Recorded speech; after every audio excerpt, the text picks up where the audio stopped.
ओम शांति। प्यारे भाई बहनों, आज 23 फरवरी 2026। आज प्राणेश्वर बाबा की मुरली से कुछ मुख्य बिंदु। परम शिक्षक कहते हैं, क्या कहते हैं? बाबा बैठकर समझाते हैं, मीठे मीठे बच्चों, मेरा जन्म भारत में ही होता है। भगवान का जन्म कहाँ होता है भाई बहनों? भारत में होता है। शिव बाबा आया था, गाया हुआ है, अब फिर आया हुआ है। इसको कहा जाता है राजस्व अश्वमेघ अविनाशी रुद्र ज्ञान यज्ञ। स्वराज्य पाने के लिए यज्ञ रचा हुआ है और विघ्न भी पड़े थे, अब भी पड़ रहे हैं। खास करके बाबा कहते हैं माताओं पर अत्याचार होते हैं। बाबा के ज्ञान में आने के बाद भाई बहनों, बाबा के बच्चे जो माताएं ज्ञान में चलती है उनके ऊपर बहुत अत्याचार होते हैं, उसे बाबा याद दिला रहे हैं। फिर बाबा की मुरली से दूसरी बिंदु, अभी तुम जानते हो। ये बाबा का कितना प्यारा शब्द है। हमेशा कहते हैं अभी तुम जानते हो। क्या जानते हो? हम सीढ़ी कैसे उतरते हैं फिर चढ़ते हैं। चढ़ती कला फिर उतरती कला। अभी संगम युग है, सर्व की चढ़ती कला का युग। सब चढ़ जाते हैं, सब ऊपर में जाएंगे, फिर तुम आएंगे स्वर्ग में पाठ बजाने। जाकर के कहाँ आएंगे?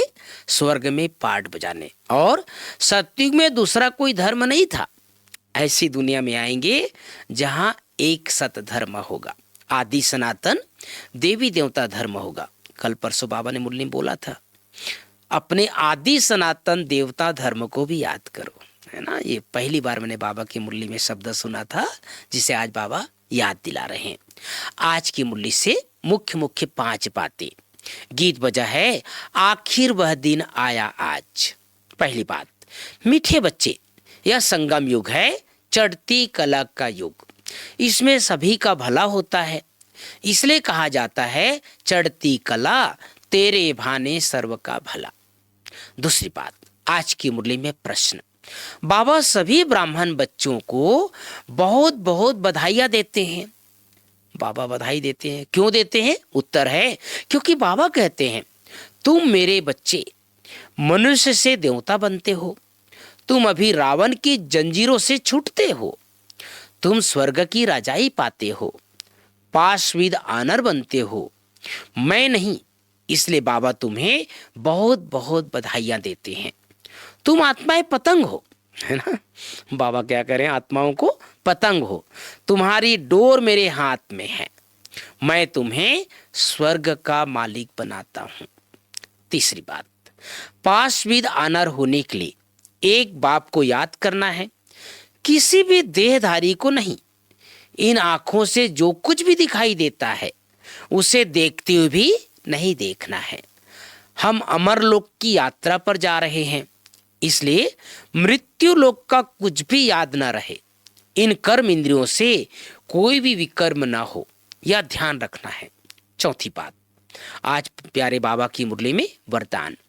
अपने शिक्षा स्वरूप द्वारा शिक्षा देने वाले शिक्षा संपन्न योग्य शिक्षक भव। बहुत सुंदर वरदान है भाई बहनों। अपने शिक्षा स्वरूप द्वारा शिक्षा देने वाले शिक्षा संपन्न योग्य शिक्षक भव। पांचवी बात, स्लोगन है संकल्पों की सिद्धि प्राप्त करने के लिए आत्मशक्ति की उड़ान भरते चलो।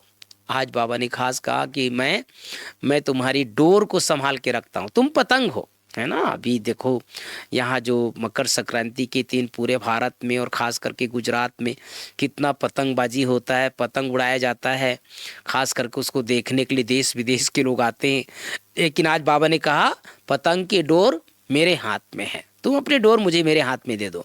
और दूसरी बात बाबा याद दिला रहे हैं, भगवान आता है भारत में आता है, और किसी देश में नहीं आता, भारत में आता है। कल बाबा आया था, है ना, उसका यादगार है। लेकिन जब भगवान आते हैं तो बाबा के जो बच्चे बनते हैं, खास करके माताओं के ऊपर अत्याचार भी होते हैं। बाबा ने याद दिलाया अत्याचार होते हैं, इसलिए हमें डरना नहीं है बल्कि सहन करते हुए।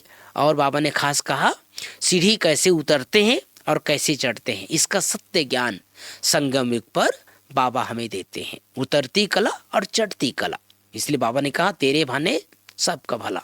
हम चढ़ते हैं तो संसार की आत्माएं ऊपर चढ़ जाती है। तो ज्ञान का स्मरण करते रहना है और अपने पुरुषार्थ को आगे बढ़ाते जाना है। ओम शांति, ओम शांति।